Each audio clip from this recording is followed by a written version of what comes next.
கர்த்தர் செய்த உபகாரங்கள் கணக்குரைத்து எண்ணலாகுமோ? ரட்சிப்பின் பாத்திரம் கையில் ஏந்தி ரட்சகரை தொழுகிறோம்.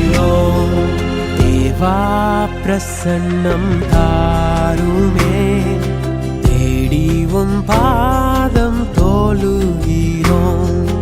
தேவா பிரசன்னம் தாருமே, தேடி உம் பாதம் தொழுகிறோம். கர்த்தரின் வெளிச்சம் ஜீவனின் பலனும் கிருபையாய் ரட்சிப்புமானார். கர்த்தரின் வெளிச்சம் ஜீவனின் பலனும் கிருபையாய் ரட்சிப்புமானார்.